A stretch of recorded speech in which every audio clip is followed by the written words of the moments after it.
Saludos amigos y amigas de su programa Principalmente. En esta oportunidad contamos con la presencia del destacado abogado jurista, el doctor Edgar Barnista Geara, especialista en Derecho Tributario, y con quien trataremos temas relacionados a su especialidad. Les esperamos.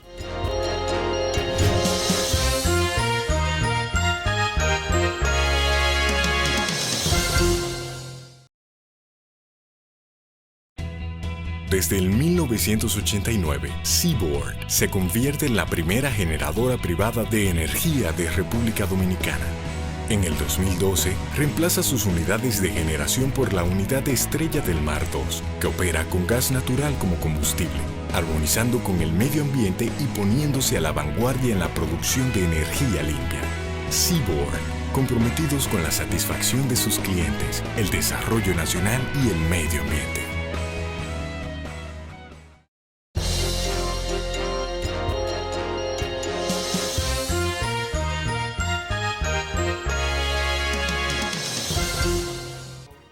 Saludos amigos de Principalmente. Gracias por darnos la oportunidad de penetrar a sus hogares con este programa de orientación jurídica, de educación jurídica además, que tiene por objeto enseñar a la población y sobre todo a los amigos, estudiantes de Derecho, abogados, una de las ramas de las ciencias sociales que más impactan en la ciudadanía, que lo es el derecho.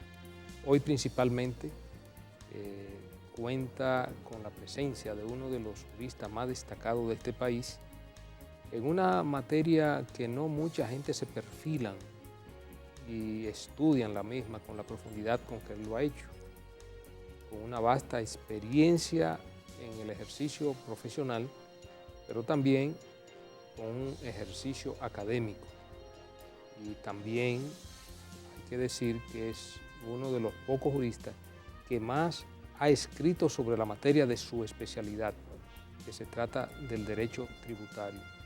Más de 11 obras ya producidas en ese tenor, que son de obligatoria consulta para los abogados y los que no son abogados también, que se mueven en el ámbito tributario. Pues hoy principalmente cuenta con el honor de presentarles a todos ustedes al doctor Edgar Barnista. La verdad que es un invitado de lujo. Es un invitado de lujo, así es. Juan Manuel y Manuel. Edgar, un placer tenerte por aquí, principalmente para que hablemos. Hacía mucho tiempo que estábamos tratando de contar con tu presencia aquí, principalmente con una materia que es tan importante como lo es el derecho tributario, y que a pesar de la importancia que tiene y la incidencia que tiene en la ciudadanía, primero porque se trata de recaudación de tributos, el derecho que tiene que ver con todos lo que son los impuestos, y que de una u otra manera todos los ciudadanos estamos vinculados a pagar impuestos, desde que sacamos la cédula, desde que vamos a un banco. El que tiene vehículo tiene que pagar la placa, por lo menos que pague es la placa. Si es un asalariado. Si es un asalariado, pero también indirectamente, aunque él no lo vea, el ciudadano de a pie quizás no lo vea, también paga impuestos, porque si compra una cerveza, si compra un cigarrillo, si compra una botella de ron, también está tributando de manera indirectamente porque paga el ITEVI. De manera que es una materia que vincula, se pudiera decir sin lugar a ningún tipo de dudas, al 100% de los ciudadanos. Edgar, ¿por qué el ciudadano y por qué, vamos a decir, la ciudadanía en sentido general debe y tiene que pagar impuestos? Bueno, primero muchas gracias por la invitación. Para mí es un honor poder compartir con no solamente personas conocidas, sino amigos verdaderos de mucho tiempo, y sobre todo en un programa de orientación y, como tú has dicho, de educación jurídica y de interés general para todos aquellos que siguen la materia jurídica. Los impuestos o los tributos, como se le conoce hoy, porque abarca tasas y abarca contribuciones. Originalmente, cuando el ser humano deja de vivir aislado y empieza a vivir en sociedad, empieza a juntarse en una aldea, en una tribu, va creciendo la sociedad, pasan a ser de decenas a cientos, de cientos a miles y ya hoy millones.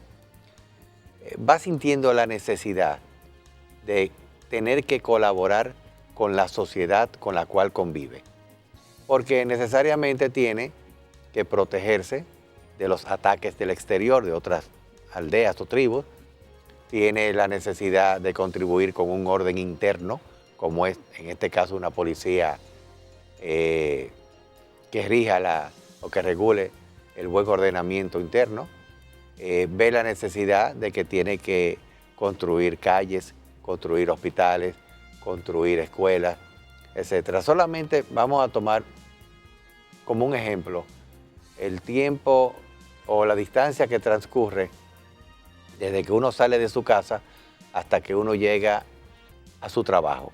Y miremos ahí lo que implica la necesidad de pagar impuestos.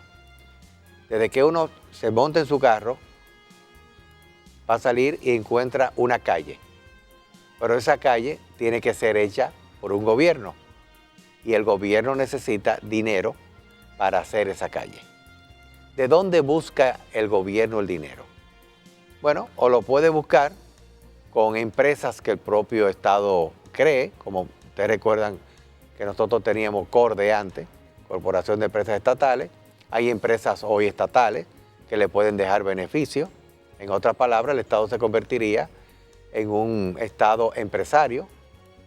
Otra forma de recibir dinero del Estado es a través de donaciones, pero no siempre están disponibles. Otra forma es a través de préstamos, pero los préstamos no solamente se acaban, sino hay que pagarlos. Entonces, se ha ideado un método en el cual el dinero debe reciclar. Lo produce el particular, una parte de ese dinero del particular lo tiene que entregar al gobierno, el gobierno lo utiliza en obras para bien social y es una forma de devolverlo a los propios particulares. Entonces es un reciclaje que hay donde el contribuyente, en este caso el ciudadano, le entrega una parte de sus bienes al Estado y el Estado se lo devuelve. Entonces, ¿cómo se lo devuelve el Estado? Bueno, hablábamos del caso de la calle donde el carro va a transitar. Esa calle está construida con dinero del gobierno, para lo cual el gobierno necesita dinero, pero también necesita de noche poner faros de energía eléctrica que ilumine, pero también necesitamos unos semáforos que funcionen, pero también necesitamos un policía de AMET que regule el tránsito, pero también necesitamos que hayan policías normales que protejan al ciudadano del trayecto de su casa al trabajo. También necesitamos que los hijos que llevan en ese carro, los padres, vayan a llevarlo a un colegio, a una escuela pública, donde en esa escuela pública también el Estado tiene que hacer la escuela, pagarle los uniformes, los libros, desayuno escolar y todo lo que implica eso. Entonces, por eso el Estado necesita recaudar dinero. Pero si también hay un accidente en el camino, entonces hay que llevar a toda la familia o a los heridos a un hospital público. Y ese hospital público se hace con dinero que pagan los contribuyentes. En otras palabras, son simples ejemplos de todo lo que el Estado necesita hacer. Y para hacer todo eso, el Estado, a través del gobierno, que es el administrador del Estado, tiene que recaudar dinero y la única forma donde puede mantener una recaudación constante, periódica y sin dañar la economía es diciéndole a los particulares, dame una parte de lo que tú ganas, dame una parte de tus riquezas para yo con ese dinero devolvértelo en obras como son las infraestructuras públicas, como es la educación, como es la medicina, como es la defensa de unas Fuerzas Armadas del exterior, como es la defensa del orden interno y como todo lo que representan los gastos que se supone debe hacer un gobierno en beneficio de su país. Por eso es la necesidad de que el ciudadano entienda que hoy vive en una colectividad y que para vivir en una colectividad tiene que hacer un sacrificio de entregar una parte de sus bienes para que esa colectividad pueda desarrollarse con normalidad y pueda ir progresando. En la medida en que se tiene un gobierno económicamente fuerte, en esa misma medida el país se puede ir desarrollando, los ciudadanos van a ir recibiendo mayores recompensas del gobierno, porque en la medida que el ciudadano entrega, se supone que en esta misma medida el gobierno debe también responder. Por eso es la necesidad de que se tiene de que el ciudadano pague impuestos. Doctor, al inicio de su respuesta, usted pues establecía que cuando se habla de tributo hay que denominarlo como tributo, puesto que existen lo que son los impuestos, las tasas y las contribuciones. Eso siempre ha sido objeto de discusiones, que han dado lugar a decisiones de los tribunales de la República, y particularmente el Tribunal Constitucional recientemente se refirió al tema. ¿Cómo aclarar esto? ¿Cómo, en definitiva, delimitar cuándo estamos en presencia de un impuesto, cuándo estamos en presencia de una tasa y cuándo estamos en presencia de una contribución? Sí, la realidad son distintas clasificaciones que se han hecho de los distintos tributos. La diferencia podría estribar en lo siguiente. En un impuesto es aquello que usted le paga al Estado sin esperar una retribución directa. Usted va a recibir, usted primero lo va a entregar sin saber qué va a hacer el Estado con ese dinero. Usted no sabe si el Estado va a utilizar ese dinero para el pago de una carretera, o si lo va a utilizar para una escuela pública, o para un hospital, o para pagar asalariado del Estado. En otras palabras, usted no sabe el destino que se le va a dar. Y se va a pagar, como se dice, sin una contraprestación directa. En la tasa, sin embargo, usted la va a pagar a cambio de una especie de servicio, una especie de servicio que solamente puede ser dado por el Estado. Y aclaro esto. Por ejemplo, usted dirá, bueno, pero si yo pago la energía eléctrica me están dando un servicio. Pero eso no es un servicio inherente al Estado, que solamente el Estado puede darlo. Puede haber una empresa privada que dé ese servicio. Además, usted está pagando una contratación, que es otra cosa. Pero pongamos más claro el asunto de la tasa. Si usted va a sacar la licencia de conducir, eso le cuesta un dinero al Estado. Tener empleados que lo atiendan, tener la fotografía para el carnet, imprimir el carnet, tener registro, eso cuesta dinero. Se entiende que usted debe pagar entonces por el servicio que usted recibe. Entonces, eso es una tasa porque usted sabe, número uno, que usted está pagando por un servicio que se lo están dando solamente a usted. Entonces, usted está pagando lo que puede costar ese servicio. Entonces, por eso se llama tasa. La contribución es diferente. La contribución, y vamos a encontrar dos tipos de contribución. La contribución de mejora, que es aquella donde, por ejemplo, usted tiene un terreno baldío con cierto valor, pero no vale tanto. De repente el Estado le hace una carretera, una autopista, eso coge un valor inmediatamente, una plusvalía. Entonces el Estado le dice a usted, en razón de que yo hice una obra con mi propio dinero, sin usted invertir un solo centavo, usted me tiene o que pagar una contribución en dinero o darme una parte de las tierras que usted tiene, porque usted se está beneficiando. Esa es la contribución de mejora. Y luego lo que se llama la contribución de seguridad social, que hay quienes entienden que la seguridad social que hoy tenemos no es un tributo, sino un seguro. En realidad es las dos cosas. Para el empleado que paga una parte de la seguridad social es un seguro, porque recibe, si le pasa algo, un dinero a cambio del seguro que está pagando, ya sea en medicina, ya sea en hospitalización, ya sea un seguro de vejez o de incapacidad. Pero para el patrono el patrono no está recibiendo nada a cambio. No está recibiendo nada, está simplemente pagando por algo que no recibe. Por eso se considera que la parte que el patrono paga es en realidad un tributo. Tanto así que lo que el patrono paga por esa seguridad social no forma parte del salario del trabajador y no se toma en cuenta para los fines de su liquidación o prestaciones laborales. Si fuera parte del salario, sí lo fuera. Entonces, esa es la diferencia que hay entre impuestos, tasa y contribución.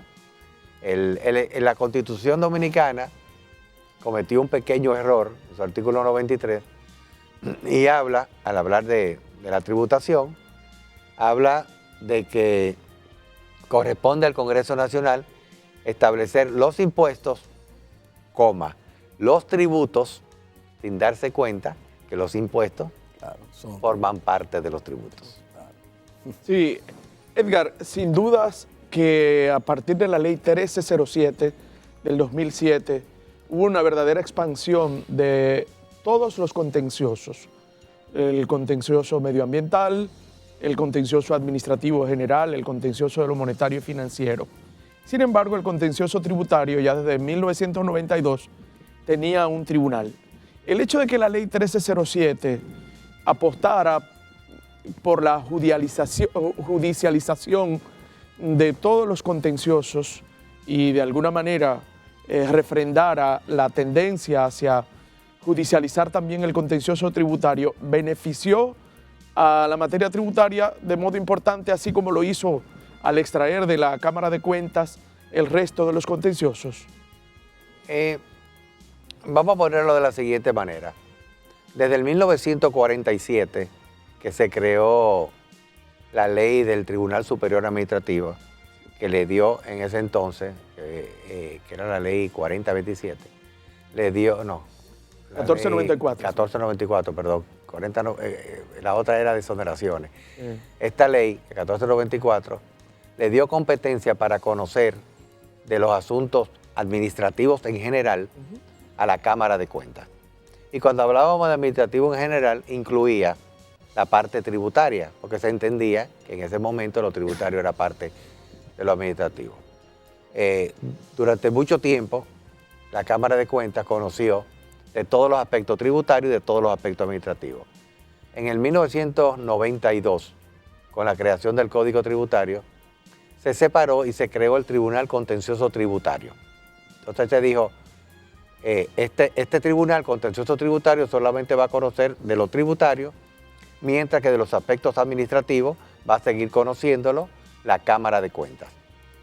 Con posterioridad vino la ley 1307, que le quitó estas funciones al tribunal, a la Cámara de Cuentas, y unificó en un solo tribunal que se llamó el Tribunal Contencioso Tributario y Administrativo, todas las funciones o todos los recursos que tenían que ver con lo contencioso administrativo y con lo contencioso tributario. Con posterioridad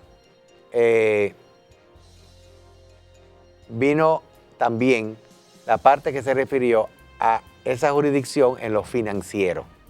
Y todo lo que se refiere a la parte financiera, vale decir, recursos en contra de las decisiones de la Junta Monetaria, entonces se va a conocer también aquí. Y en la actualidad existen esas tres funciones conocidas judicialmente por el tribunal que hoy se denomina Tribunal Superior Administrativo. Ha ido cambiando de nombre. Es un tribunal a nivel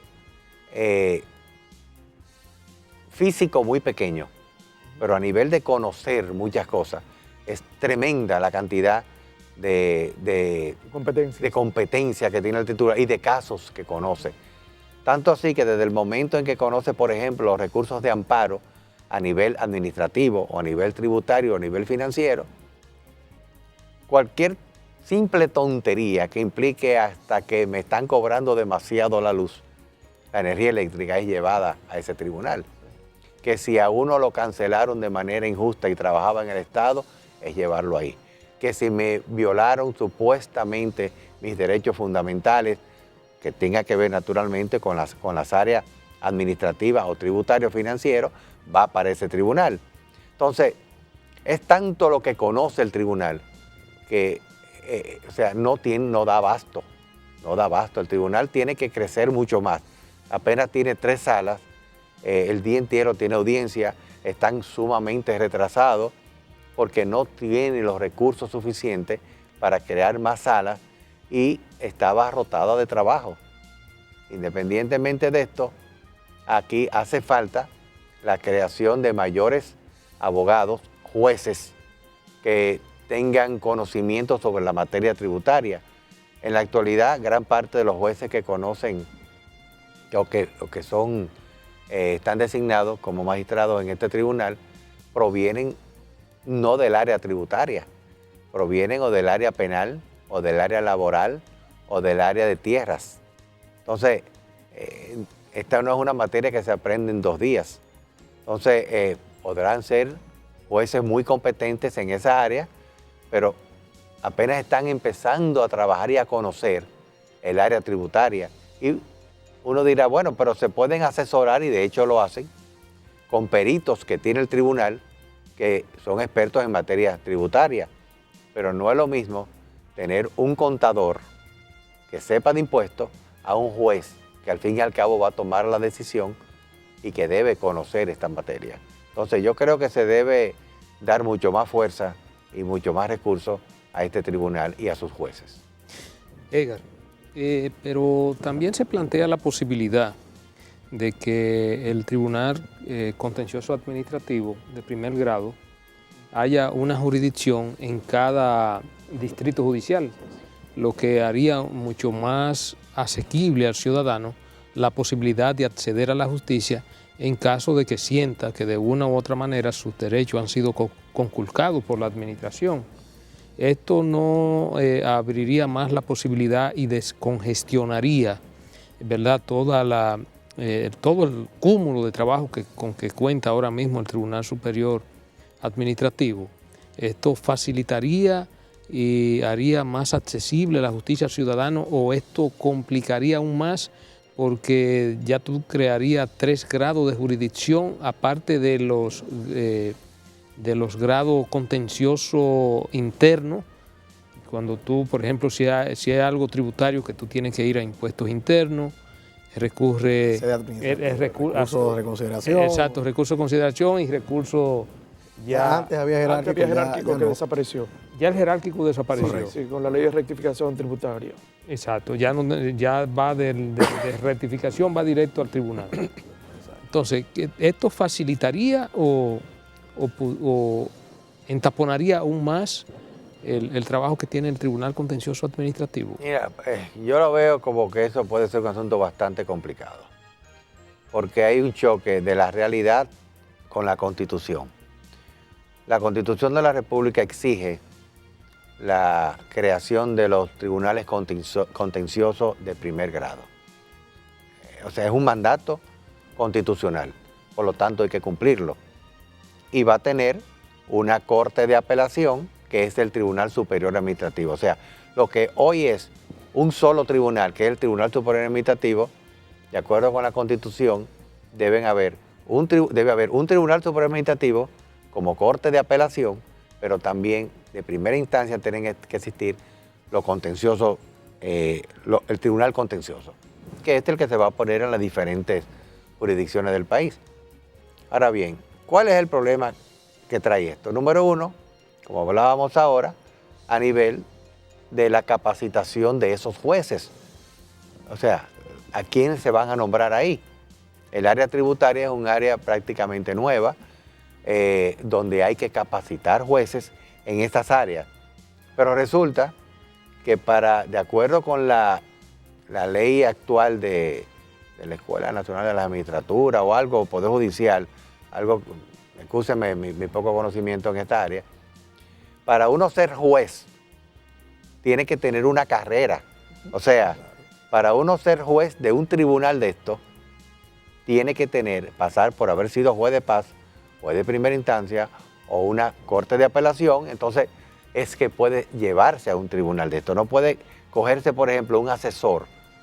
Un ejemplo, para ponerlo que se entienda mejor. yo hoy no puedo formar parte de ninguno de esos tribunales porque no he seguido la carrera. Así es. Entonces, ¿cuál carrera se va a seguir si no existen estos jueces expertos en materia de impuestos? Entonces, número uno, hay que buscar el personal para cada área de eso. Pero independientemente de eso, vamos a ponerlo desde un punto de vista práctico. Y lo que significa para el Estado tener que recaudar el dinero. O sea, si el Estado no recauda, lo que tiene que recaudar no puede pagarle ni siquiera a sus empleados. Entonces, con las recaudaciones hay que tener un poquito de cuidado. Yo no estoy diciendo y nunca diría que se cometan abusos en contra de los contribuyentes. El contribuyente tiene todos los derechos del mundo y hay que respetárselos. Y que sean los tribunales los que decidan quién tiene la razón ante una creencia o un cobro de impuestos. Que sea que se decida. Pero uno no puede alargar tanto un proceso, como le voy a explicar ahora, que lleguemos hasta atentar en contra de las recaudaciones del Estado. De acuerdo con lo que va a existir ahora, es lo siguiente. Supongamos que yo tengo un problema con impuestos internos o con aduanas. Lo primero que hace es que aduanas e impuestos internos me notifican una resolución de determinación de la obligación tributaria. Vale decir, para que me entiendan, me dicen, usted tiene que pagar tanto. En contra de esa resolución, yo tengo el derecho de elevar un recurso de reconsideración, ya sea ante impuestos internos, si se trata de un tributo interno, o ante aduanas, si se trata de un tributo aduanero. Ya tenemos un primer recurso que se puede tardar ahí hasta 6 meses, hasta 1 año, fácilmente, porque hay un cúmulo de trabajo. Cuando fallan, yo puedo ir ahora con la nueva ley de procedimiento administrativo que va a entrar en este año, que si bien es verdad que las leyes anteriores derogaron el recurso jerárquico, este nuevo procedimiento administrativo lo reincorpora. Entonces vamos para Hacienda. Después de Hacienda, cuando me fallen y tarden un tiempo, entonces se iría al Tribunal Contencioso de Primera Instancia. Ya estamos hablando de 2 años. Después que me falla el Tribunal Contencioso de Primera Instancia, yo voy a apelarlo ante el Tribunal Superior Administrativo. Después que me falle el Tribunal Superior Administrativo, yo voy a elevar un recurso de casación ante la Suprema Corte de Justicia que, de acuerdo con la ley actual, es suspensiva cualquier sentencia de pleno derecho. Y quién sabe si después de ahí yo llevo el caso al Tribunal Constitucional. Y no hablemos en caso de reenvío, de que la Suprema decida casar el caso y el caso vuelva a conocerse de nuevo. Entonces, estaríamos alargando tanto un proceso que puede ser hasta peligroso. Entonces, con eso hay que tener un poquito de cuidado. Bien, Edgar, vamos a aprovechar para hacer una breve pausa. Y en el próximo segmento vamos a tratar este y otros temas de sumo interés.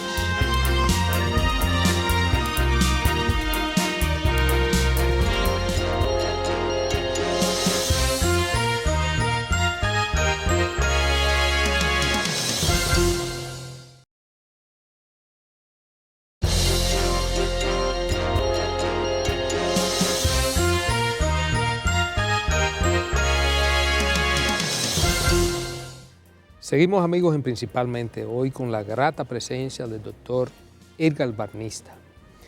Edgar, la verdad que este es un tema interesantísimo, a pesar de que nunca es tan ventilado ni discutido en los medios, a pesar de la importancia que tiene. Ya hablábamos de los impuestos, del origen de los impuestos, lo explicaste de manera magistral. Incluso de soslayo hablamos de los recursos a que tiene derecho el contribuyente. Si es impuestos internos, tiene un recurso de reconsideración, y si le rechazan el recurso de reconsideración, ahora puede ir directamente al Tribunal Contencioso Administrativo, pero la nueva ley también le da otra oportunidad, que puede ser un recurso jerárquico ante el ministro de Hacienda, si es impuestos internos, e igual que si es aduana. ¿Cómo se va construyendo en el país una cultura en que el ciudadano entienda que real y efectivamente es una necesidad, que debe pagar impuestos por todo aquello que tú explicabas?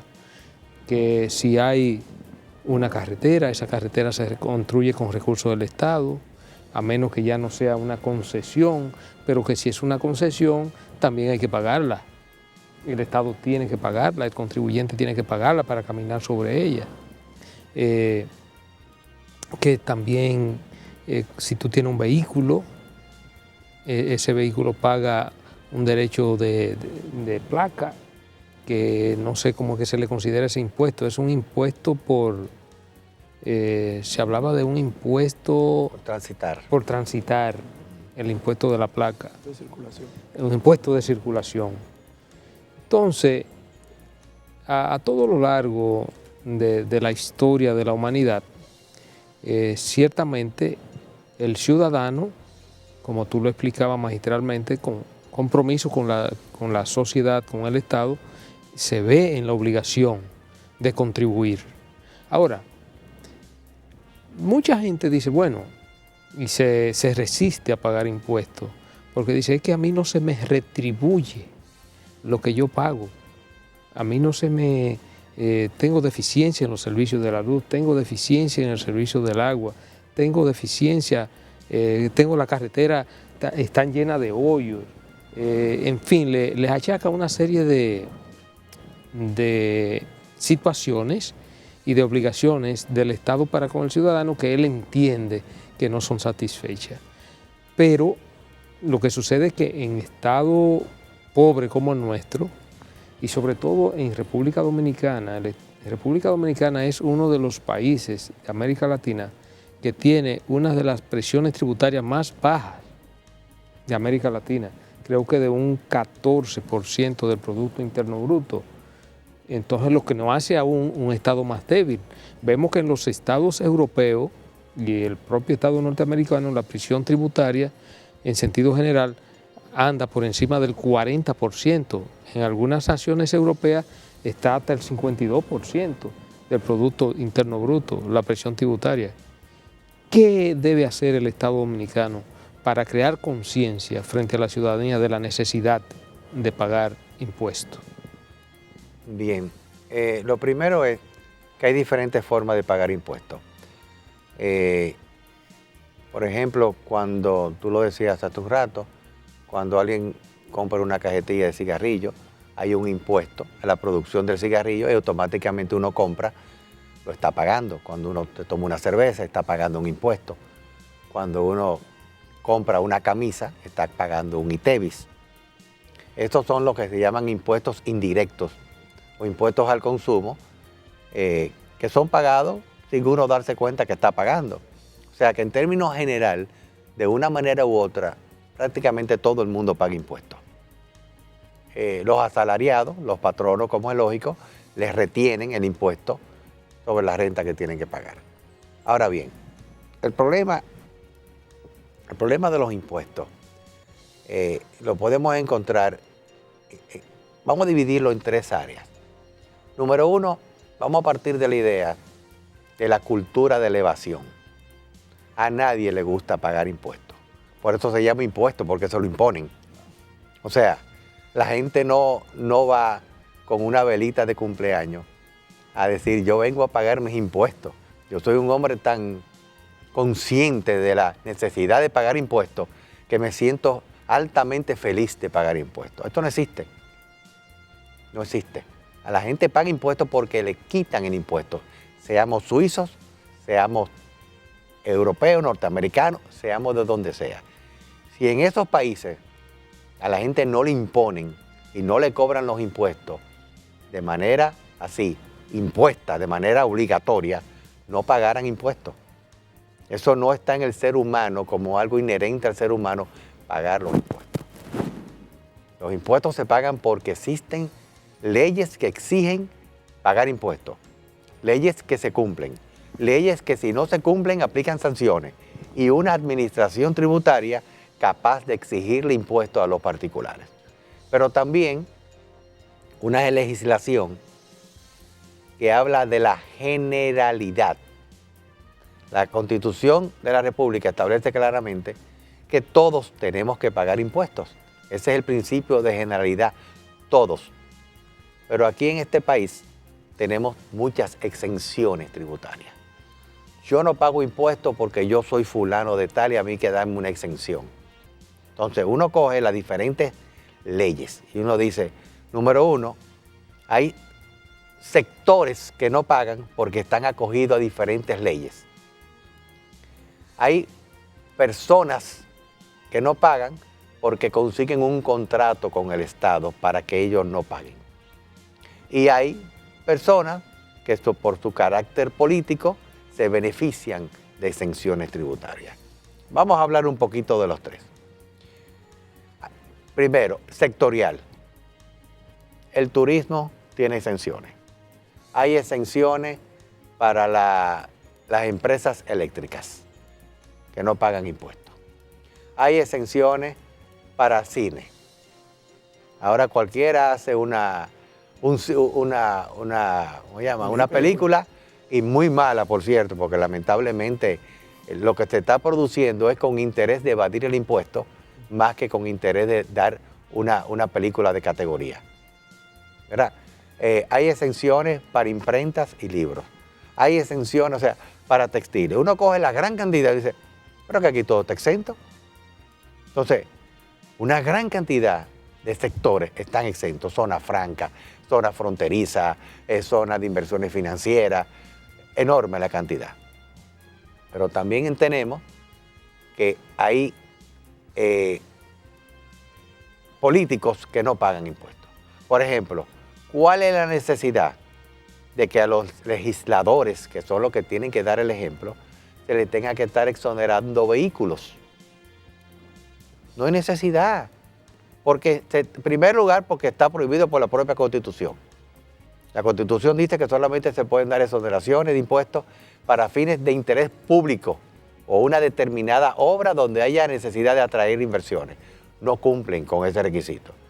Entonces, lo que tiene que hacer el Congreso es comprar su vehículo, como lo compra cualquier entidad pública, y le asigna el vehículo a cada legislador. Y se lo asigna por 4 años, pero no darle exoneraciones para que estos revendan esas exoneraciones, dando el mal ejemplo a la ciudadanía, el principal poder del Estado. Pero también encontramos empresas privadas que se benefician de contratos por influencia o por lo que fuere, le dan un contrato a fulano de tal para que fulano de tal esté exento de impuestos. Entonces, número uno, encontramos que la propia legislación no favorece el cumplimiento del principal deber del ciudadano, que es del pagar los impuestos. Número dos, nos encontramos con una administración tributaria deficiente. Deficiente porque ha ido mejorando, esto hay que decirlo, en los últimos años, increíble el incremento de las recaudaciones, la mejoría a nivel técnico, a nivel administrativo, pero no es suficiente para poder caerle atrás a cada contribuyente y cobrar los impuestos que hay. Entonces, el contribuyente no paga. El contribuyente no le tiene miedo al fisco, prefiere evadir porque entiende que es muy difícil que la administración tributaria lo descubra. Y analizamos los abogados que pagan impuestos en este país, son pocos. Los médicos, los ingenieros, los empresarios evaden muchísimo. Entonces, hay mucha evasión, mucha evasión. ¿Dónde no hay tanta evasión? En los impuestos que hay que cobrárselo a los obreros por retención, los impuestos del ITEVI que yo le quito a los particulares que yo le cobro, aunque yo me quedo con una parte de eso también, que ahí sí hay evasión. No hay evasión en cuanto a las grandes empresas cerveceras que le aplican el impuesto a la venta de cerveza o al ron o al cigarrillo, que son los llamados impuestos directos. Impuestos selectivos al consumo. Y que son llamados impuestos selectivos al consumo. Entonces, ahí no lo hay. Pero la evasión es tremenda. Ahora, ¿qué puede hacerse con eso?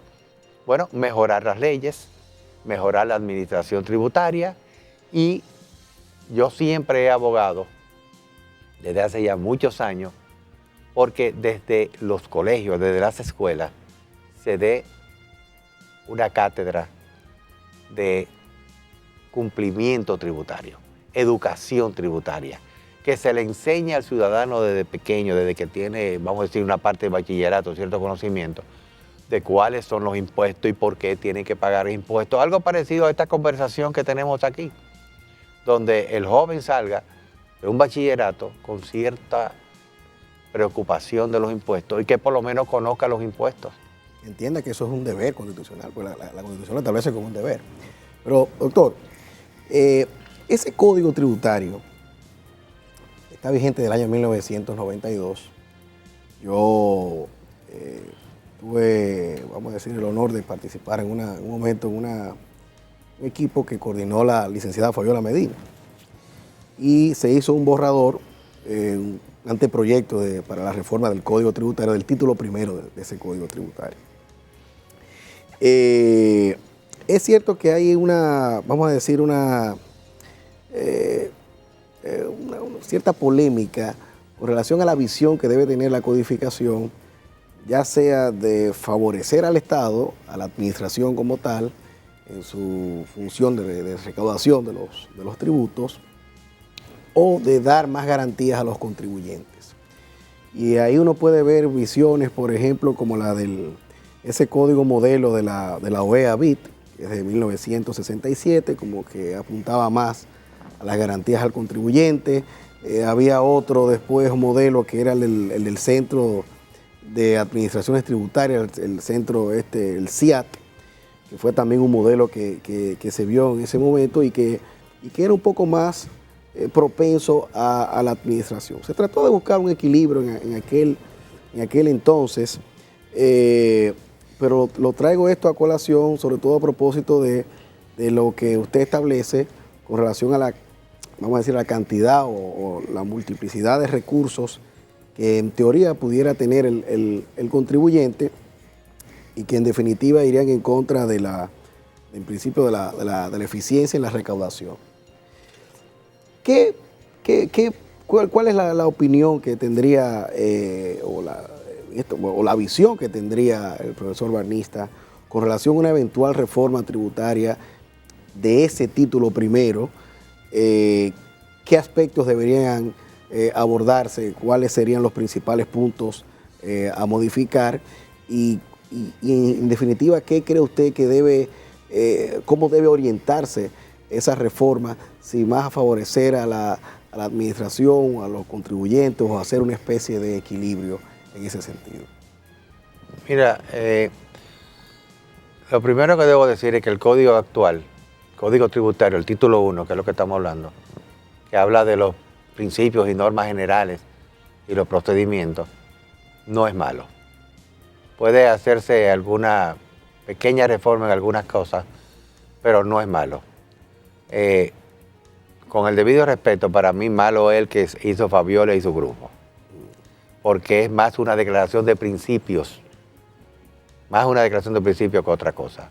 Y se discutió con ella cuando fuimos a una reforma, y se discutió en el CONEP, y se discutió con asesores, y la conclusión que se llegó era que no era bueno ni conveniente. Y por eso se quedó el título primero tal como está. Yo mismo hice un código tributario hace un tiempo, un proyecto que puede tener también algunas, una o bastante cosas que tienen que cambiar, que pueden ser errores, que con el tiempo uno se va dando cuenta que son errores. Pero si me dan a elegir hoy, yo me quedo con lo que existe actualmente, haciéndole algunas modificaciones. Yo no cambiaría el código por el nuevo proyecto que se hizo. Número 1. Número 2, si bien es cierto que ese código actual establece solamente el reconsideración como recurso y el contencioso solamente. Y claro, la Suprema para todos los casos. Es decir, que con lo que existe actualmente los recursos no son tan amplios. Recursos amplios vienen cuando vayamos a incorporar el nuevo procedimiento administrativo que establece Hacienda en adición y que van a establecer el contencioso tributario de primera instancia, que son 2 recursos adicionales a los ya existentes. En ese caso, doctora, y discúlpeme que le interrumpa, lo que pasa es que la administración tributaria ya es un ente descentralizado, un ente autónomo, entonces no habría razón para tener una relación de jerarquía y esa es la razón por la cual desaparece el recurso jerárquico. Cuando la ley de procedimiento administrativo se refiere a esto, lo hace a título general, pero no se refiere exclusivamente a la materia tributaria. Además de que también habría que añadir ahí de que el recurso no es suspensivo. Los recursos en sede administrativa no son suspensivos, entonces la administración pudiera cobrar perfectamente sus impuestos y no habría problema con eso. No, en primer lugar, la ley de procedimiento administrativo incluye, aunque sean autónomos o no, todos los organismos autónomos o descentralizados. Lo incluye a todos. Es decir, que la nueva ley de procedimiento administrativo incluye a todo lo que se refiere a la administración tributaria. Por eso hay que sacarlo de ahí. Yo entiendo que hay que sacarlo. Yo mismo preparé un proyectico de ley, te lo envié a la administración, exceptuando la materia tributaria de ese procedimiento administrativo, porque en la forma que está lo incluye. Al incluirlo, va a alargarlo y por eso, aunque hay una autonomía, implica ir a lo que hoy se conoce como un organismo de tutela, que es Hacienda. Entonces, jerárquicamente va a ir a Hacienda, a menos que se excluya. Entonces, va a alargar todo un procedimiento. Pero no va a suspender el certificado de deuda. No, es que el problema es que yo lo veo diferente. Yo creo que incluso hoy, una de las modificaciones que se hizo al Código Tributario, no sé si tú participaste o no, para mí es totalmente inconstitucional, porque el párrafo 2 del artículo 57 del Código Tributario dice que hoy la administración tributaria, después que se falla reconsideración, es decir, el mismo organismo que lo emite, independientemente de que lo juzgue o no un tribunal independiente, ya la administración tributaria puede ejercer el cobro compulsivo de la deuda. Entonces, no hay una violación del debido proceso completamente. Tú no puedes cobrarme porque tú lo digas, que me lo diga un tribunal, pero tú no puedes dictarme un título ejecutorio sin que un tribunal conozca si yo tengo razón o no, porque se está violando el debido proceso, y el debido proceso, de acuerdo con la Constitución, debe ser judicial y administrativo. Entonces, esto fue una barbaridad que se hizo en esa modificación, y eso va a tener que ir al Constitucional y declararse inconstitucional. Sí, Edgar, la administración fiscal nos persigue desde el nacimiento y más allá de la muerte, porque nos cobra impuestos sucesorales. Sí. Eso no puede producir en países que no tienen un grado de desarrollo demasiado afianzado un cierto sentimiento disuasivo, digamos, de pelear contra la administración. Yo tengo una reclamación frente a la administración fiscal y entablo unos procesos determinados. Sin embargo, estoy bailando pegado con la administración el año entero y entonces pudiera en ese primer round ganarle a la administración. Pero siempre temo que la administración, que está dirigido por hombres y mujeres, pudiera albergar algún tipo de resquemor porque ha perdido en primer round y entonces ganarme los otros rounds por knockouts. Edgar, esa interrogante de Juan Manuel está sumamente interesante, pero vamos a aprovechar la oportunidad para en el próximo segmento tú la respondas, porque ya se nos venció el tiempo en este segmento, de manera que vamos a hacer una breve pausa y seguimos.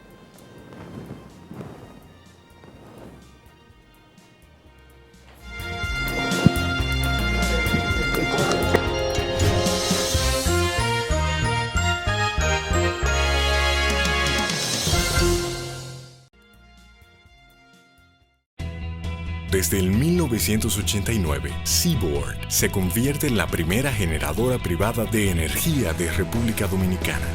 En el 2012, reemplaza sus unidades de generación por la unidad Estrella del Mar 2, que opera con gas natural como combustible, armonizando con el medio ambiente y poniéndose a la vanguardia en la producción de energía limpia. Seaboard, comprometidos con la satisfacción de sus clientes, el desarrollo nacional y el medio ambiente.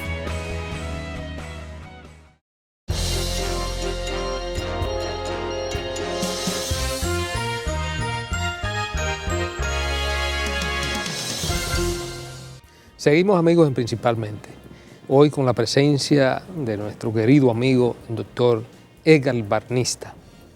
En el segmento anterior quedamos con una pregunta interesantísima que hizo Juan Manuel a Edgar y que tiene que ver y sobre todo la importancia que tiene, porque ciertamente, como lo plantea Juan Manuel, usted comienza a pagar impuestos desde que nace, pero también lo persiguen hasta que se muere.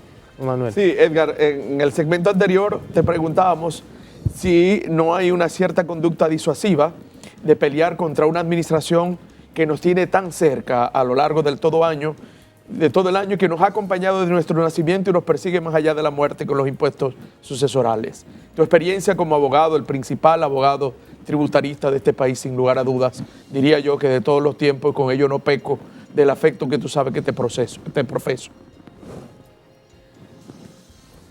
Yo te agradezco lo que tú dices, pero aquí hay muchos abogados muy buenos, ¿eh? No, pero en esta materia, Edgar, tienes que sacarte tu comida aparte. Yo no me creo el mejor, simplemente soy un colaborador que estudio más, pero aquí hay que respetar muchos abogados muy buenos cuando uno habla de impuestos. Pero te agradezco la consideración. Mira, vamos a ver un poquito de historia primero y luego vamos más directo a responder la inquietud. Durante mucho tiempo, sobre todo el dominicano, en otros países ya superaron esa situación, pero pasaron por lo mismo que nosotros. Y es lo que se denomina, o en frase popular, el pleito del huevo contra la piedra. El Estado es el Estado. El Estado es poderoso y los funcionarios del Estado se creen realmente que están por encima del ciudadano común.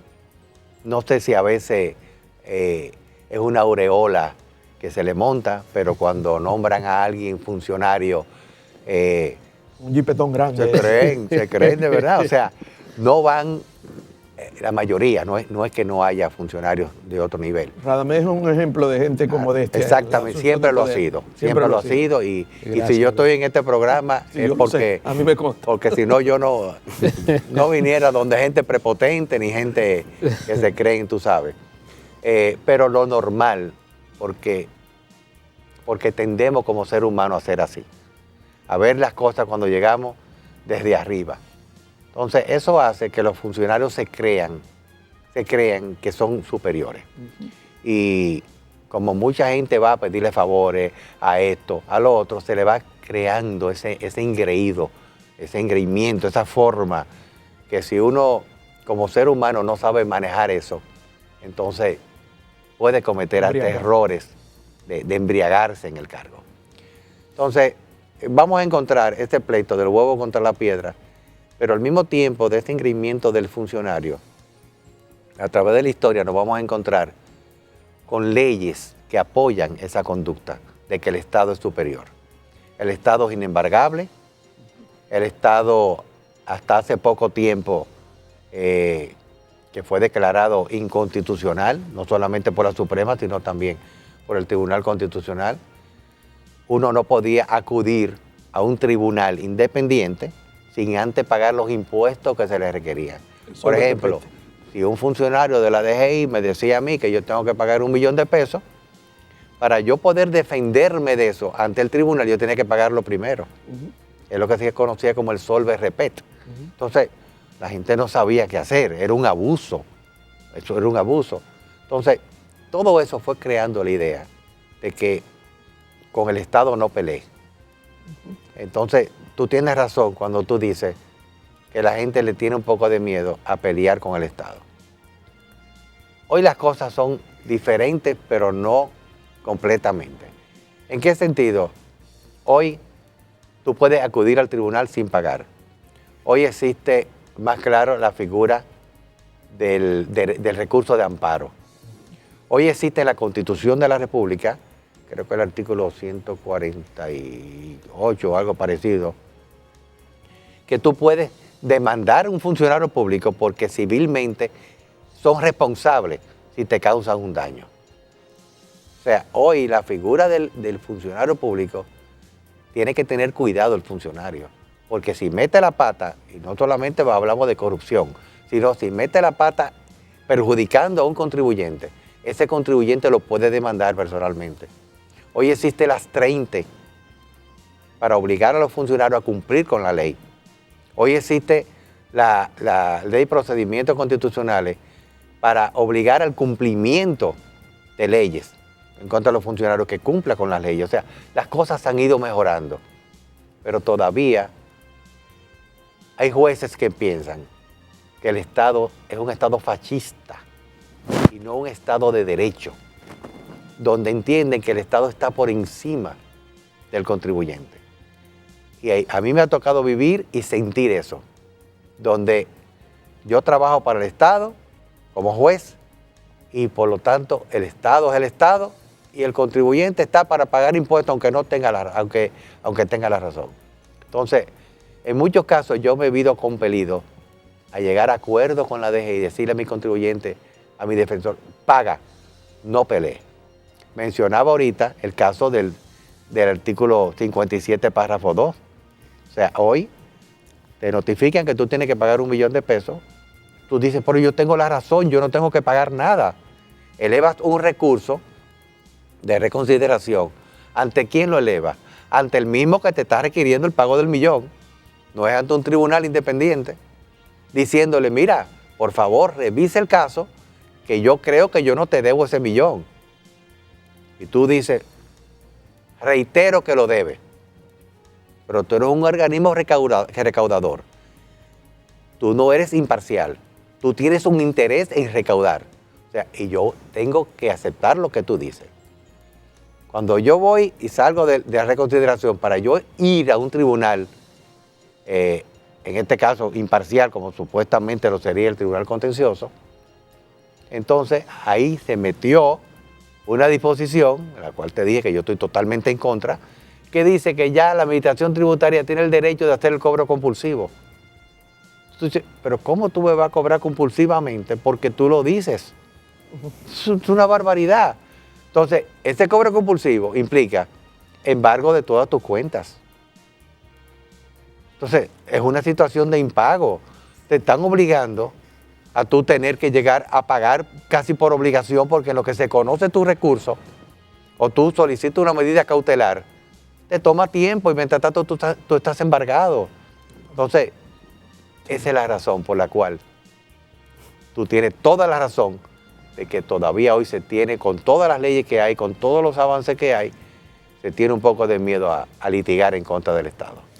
Edgar, bueno, la verdad es que 1 hora es insuficiente para tratar con Edgar, sobre todo la amplitud de este tema, que se nos quedaron muchísimos temas sobre el tapete, lo que significa que nosotros le vamos a hacer un emplazamiento formal a Edgar, para que en una próxima oportunidad, cuando él disponga del tiempo, porque sabemos que es uno de los abogados que más trabaja en este país, para que nos pueda comparecer en otra oportunidad aquí principalmente, en razón de que hay temas interesantísimos que todavía, y que son de interés general, que todavía Edgar no por el tiempo, no le dio tiempo a explicarlo.